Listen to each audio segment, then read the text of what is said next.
बच्चों आज एक हम लोग नया चैप्टर चालू करने वाला है, चैप्टर नंबर 10, ठीक है ना, जिसका नाम है cell cycle and cell division.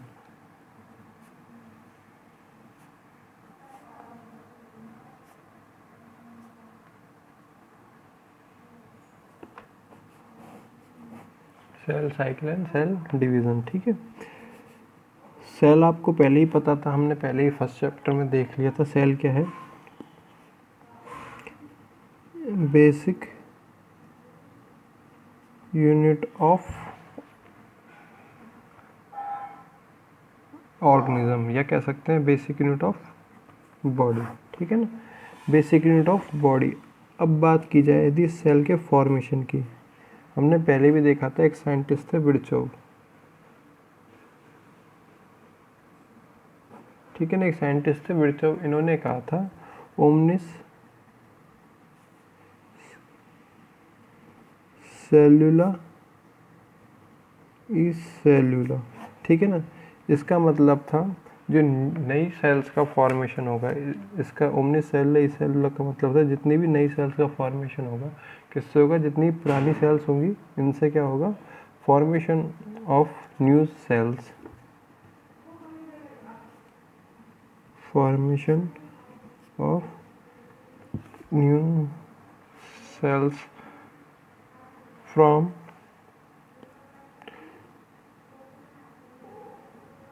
Older cells, ठीक है ना।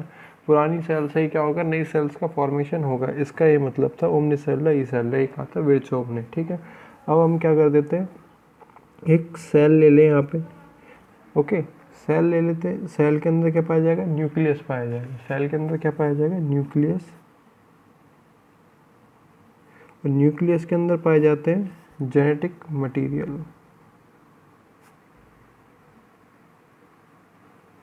क्या पाया जाता है, न्यूक्लियस के अंदर पाया जाता है जेनेटिक मटेरियल। जैसे जैसे ये न्यूक्लियस, अब क्या है, जैसे जैसे न्यूक्लियस क्या होगा, डिवाइड होगा, न्यूक्लियस का क्या हो, डिवीज़न हो, ये दो न्यूक्लियस बनते हैं, तो ये दो न्यूक्लियस बनने के साथ साथ दो सेल्स का भी फॉर्मेशन होगा।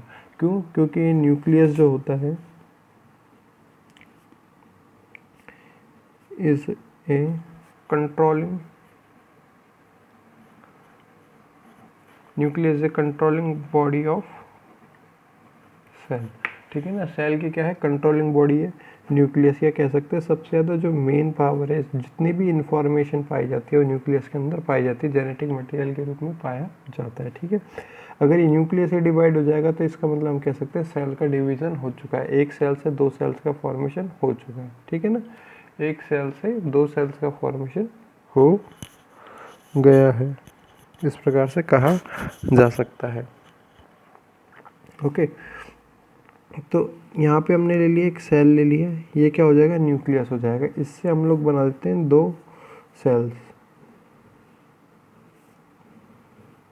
ये दो न्यू सेल्स बन के आई हैं हमारे पास, न्यू सेल्स थी, ये क्या थी, पुरानी थी, ये क्या थी, पुरानी थी, क्योंकि हमने पहले भी बात की है formation of new cells from older cell, ये क्या थी, पुरानी थी, पुरानी सेल थी, इसीलिए इसको हमने बोल दिया पेरेंट सेल, इसीलिए हमने इसको बोल दिया पेरेंट सेल। और ये जो न्यू सेल्स बन के आई हैं दोनों, ठीक है ना, इन्हें हम लोग बोलते हैं डॉटर सेल्स, इन्हें हम लोग बोलते हैं डॉटर सेल्स, ठीक है ना, इन्हें हम लोग बोलेंगे डॉटर सेल। वो पूरा का पूरा बीच में क्या होगा, प्रोसेस है, ये पूरा का पूरा प्रोसेस है। प्रोसेस का मतलब ये क्या है, कहा हमने ये न्यूक्लियस है, न्यूक्लियस के अंदर पहले में हमने बनाया क्रोमोसोम्स, इस प्रकार के क्या पाए जाते हैं, क्रोमोसोम्स पाए जाते हैं, ठीक है ना, इस प्रकार के क्या पाए जाते हैं, क्रोमोसोम्स पाए जाते हैं। ये जो इसको, इसमें जो नई सेल्स का फॉर्मेशन होगा, इसके बीच में क्या होंगी, स्टेजेस पाई जाएंगी, स्टेजेस पाई जाएंगी, जिसमें क्रोमोसोम में कुछ मॉडिफिकेशंस होंगे, चेंजेस इन क्रोमोसोम, क्रोमोसोम में धीरे धीरे कुछ चेंज होंगे, लास्ट में जाके कर लेगा डिवाइड होने के बाद में दो न्यू सेल्स का फॉर्मेशन कर लेगा, ठीक है ना। ये पूरा का पूरा प्रोसेस है और इसी को हम लोग बोलते हैं सेल साइकिल और सेल डिवीज़न। सेल साइकिल इसलिए बोलते हैं क्योंकि एक पूरा का पूरा चक्र चल रहा है, यहाँ पे एक साइकिल की तरह चल रहा है। यहाँ पे सबसे पहले पेरेंट सेल थी, फिर एक स्टेज आएगी जो कि मैंने इधर बनाएंगे, फिर दूसरी आएगी, फिर तीसरी, ऐसे स्टेजेस आएंगे और लास्ट में क्या बन जाएगी, डॉटर सेल बन जाएगी। और ये डॉटर सेल वापस से पेरेंट सेल की तरह क्या करने लगेगी, बिहेव करने लगेगी, वापस से डिवाइड होगी, फर्दर डिवाइड होगी और दो यहाँ पे भी क्या बना लेगी, दो न्यू डॉटर सेल्स का फॉर्मेशन कर लेगी। इसीलिए हमने इसको बोला सेल साइकिल, ठीक है ना। दूसरी बात की जाए सेल डिवीज़न की, दूसरी बात की जाए सेल डिवीज़न की, तो यहाँ पे सेल डिवाइड ही हो रही है, एक से क्या बन रही है, दो बन रही हैं, तो इसीलिए बोलते हैं इसको सेल डिवीज़न बोलते हैं। अभी हमने बात की किसकी, टर्मिनोलॉजी की। टर्मिनोलॉजी में हमने देखा एक तो parent cell,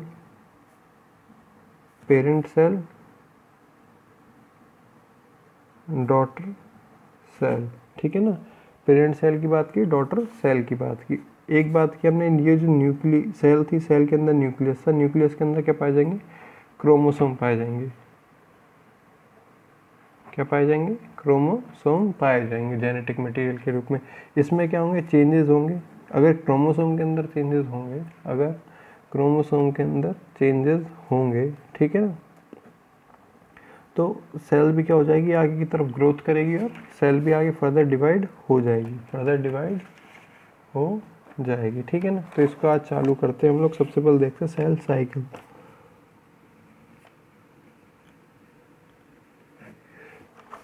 cell cycle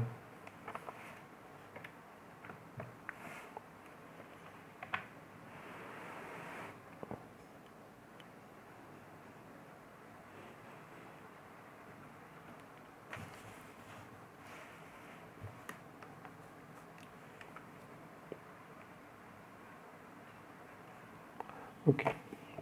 Cell cycle. The cell cycle is an orderly sequence of events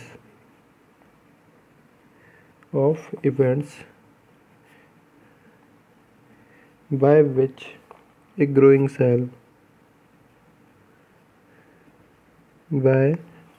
a growing cell duplicates का मतलब होता है डबल होना, duplicates its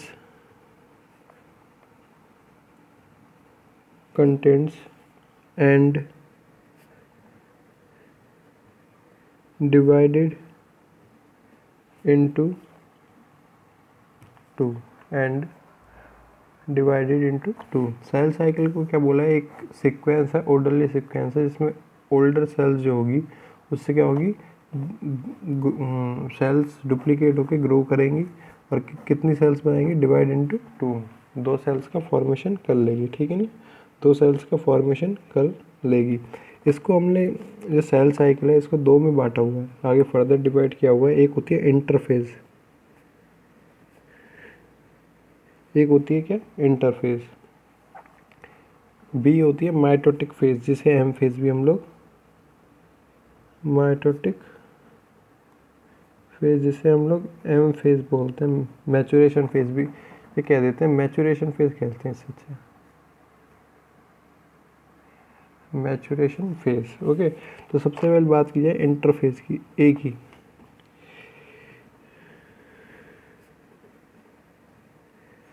इंटरफेस की सबसे पहले यदि बात की जाए, यहाँ पे एक साइकिल सेल बना देता हूँ मैं। ये क्या हो जाएगी, सेल वॉल। इसके अंदर पाया जाता है, ये आपने पढ़ा हुआ है पहले भी, इसके अंदर पाई जाएगी सेल मेम्ब्रेन, इसके अंदर पाई जाएगी सेल मेम्ब्रेन, ठीक है ना। और यहाँ पे पाया जाएगा, ये हो जाएगा मान लो न्यूक्लियस, ये क्या हो जाएगा, न्यूक्लियस हो जाएगा। न्यूक्लियस के अंदर क्या पाए जाएंगे, क्रोमोसोम्स पाए जाएंगे। अभी जो इंटरफेज है, इंटरफेज ये जो सेल डिवीज़न होता है, इसकी क्या होती है, प्राइमरी स्टेज होती है, ये कह सकते हैं प्री एग्जिस्टिंग स्टेज होती है, जिसमें क्रोमोसोम्स डिवाइड होने के लिए, डिवीज़न होने के लिए क्या होते हैं, प्रिपेयर होते हैं, क्या होते हैं, प्रिपेयर होने का काम करते हैं। अब क्या हुआ, क्रोमोसोम्स पहले हमने बनाए थे कुछ इस प्रकार से बनाए थे, पहले हमने जब पढ़ा था सेंट्रोमियर वगैरह इस प्रकार से। ये क्या था, थिक था, थिक था मतलब मोटा था और छोटा पाया जा रहा था। ये वाला जो इंटरफेज में क्रोमोसोम हो रहा है ये क्या हो गया, बहुत ज़्यादा पतला हो गया है, बहुत ज़्यादा क्या हो गया, पतला हो गया है, इस प्रकार से बहुत ज़्यादा पतला हो गया, थिन हो गया है, थ्रेड के समान, थ्रेड लाइक, थ्रेड धागे के समान, थ्रेड लाइक क्रोमोसोम इन अपीयरेंस किसकी तरह दिख रहे हैं, धागे के समान दिख रहे हैं। ठीक है, इसको हम लोगों ने कुछ फेजेस में बांट सकते हैं हम लोग, जिसमें क्या होगा, ये सब इंटरफेज जो होती है सबसे लॉन्गेस्ट फेज होती है, सबसे क्या होती है, लॉन्गेस्ट फेज होती है, क्योंकि इसमें क्रोमोसोम बहुत ज़्यादा थिन पाए जा रहे हैं। इसमें क्रोमेटिन नेटवर्क होता है, इनके बीच में क्या होता है, इनविजिबल होता है, क्रोमेटिन नेटवर्क दिखाई नहीं देता। साथ ही साथ क्या होगा, डीएनए रेप्लिकेट करना स्टार्ट करेगा, डीएनए क्या करेगा, रेप्लिकेट करना स्टार्ट करेगा। तो इसको इस प्रकार से कर सकते थे हम लोग, इसको इस प्रकार से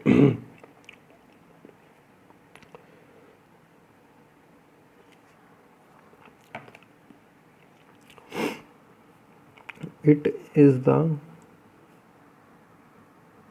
longest phase of interphase, it is the longest phase of interphase, the chromosomes are found, chromosomes are found in the form of, in the form of invisible chromatin network, chromatin network, chromatin network, chromatin इसको इसलिए बोला है chromosome, chromatin tin होता है बहुत ज़्यादा thread like structure, network का मतलब है धागे के समान। नेटवर्क इस प्रकार से रेस को भी हम लोग बोल सकते हैं जिसपे क्रोमोसोम्स लगे हुए पाए जाते हैं, जिसपे क्रोमोसोम्स लगे हुए पाए जाते हैं, इसको भी बोल सकते थे। ठीक है ना। अब साथ ही साथ क्या हो गया, सेल डिवाइड कर रही है, तो इसमें प्रोटीन का और आरएनए का क्या होने लगेगा, सिंथेसिस होने लगेगा प्रोटीन के, क्योंकि बहुत ज़्यादा आवश्यकता होती है synthesis of the protein,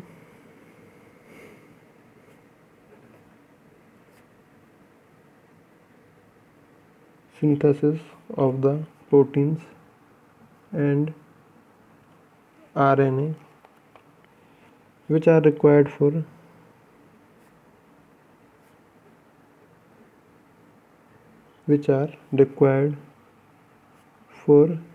DNA replication, which are required for DNA replication. ठीक है ना, डीएनए रेप्लिकेशन के लिए होंगे, ये बहुत ज़्यादा ज़रूरी होंगे। तो इसको हमने बोला है इंटरफेज।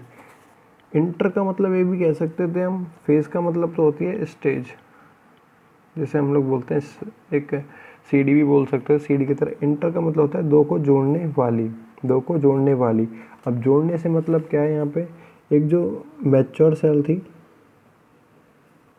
यहाँ पे क्या है, एक मैच्योर सेल है जो कि इस प्रकार से पाई जा रही है, ये हो जाएगा न्यूक्लियस, ये हो जाएगा न्यूक्लियस। ठीक है ना, इसके अंदर क्रोमोसोम्स पाए जाएंगे। इसको जोड़ा हुआ है, इन दोनों का आपस में जोड़ा हुआ है किससे, डॉटर सेल से, डॉटर सेल जो कि छोटी पाई जा रही हैं, अभी नई बनी है। यहाँ पे होती है क्या, इंटरफेज, इंटरफेज। ओके, अब ये डॉटर सेल्स का फॉर्मेशन होता है, ये कुछ स्टेप्स में होता है, ये क्या होता है, कुछ स्टेप्स में, और स्टेप्स भी होते हैं इसके चार स्टेप्स के अंदर क्या होगा, पूरा होगा। इंटरफेज इसीलिए बोला है क्योंकि जो मैच्योर सेल होती है ये थोड़ा सा काम करती है खुद पर डिवाइड होने के लिए, काम करती है थोड़ा सा खुद पर डिवाइड होने के लिए। इसमें क्रोमोसोम बहुत ज़्यादा थिन नेटवर्क के रूप में पाए जाएंगे, प्रोटीन का और आरएनए का सिंथेसिस होने लग जाएगा। क्रोमेटिन नेटवर्क क्या होता है, इनविजिबल होता है। बाद की जो स्टेजेस होंगी इसमें क्या होने लग जाएगा, क्रोमेटिन नेटवर्क बहुत ज़्यादा दिखने लग जाएगा। क्रोमेटिन नेटवर्क क्या होगा, दिखने लग जाएगा। ओके, तो ये होती है आपकी क्या, इंटरफेज। ये हो जाती है आपकी क्या, इंटरफेज। हमने इसको दो में बांटा था। फिर सेकंड आती है मैचुरेशन फेज।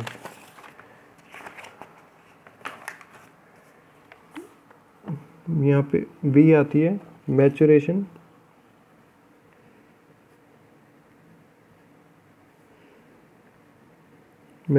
फेज, जिसे एम फेज भी बोला जाता है, जिसे क्या बोलते हैं हम लोग, एम फेज भी बोलते हैं।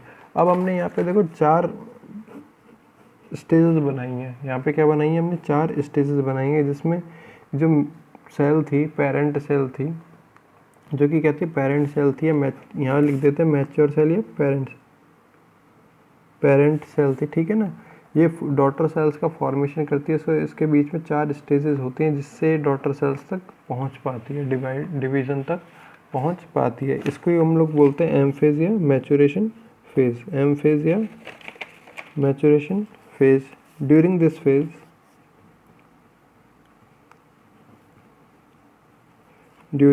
This phase the cell enters into prophase, metaphase, anaphase and telophase, ठीक है ना। टीलोफेज एंड फाइनली, ये और भी आगे बढ़ा सकते हैं, and finally forms 2 daughter cells. Last में क्या बन जाएंगे, 2 डॉटर सेल्स का फॉर्मेशन हो जाएगा। यहाँ तक हो जाता है आपका मैचुरेशन फेज तक हो जाता है। उसके बाद में हम लोग पढ़ेंगे टाइप्स ऑफ सेल डिवीज़न की। बाकी हम लोग देखेंगे नेक्स्ट वीडियो के अंदर। Thank you.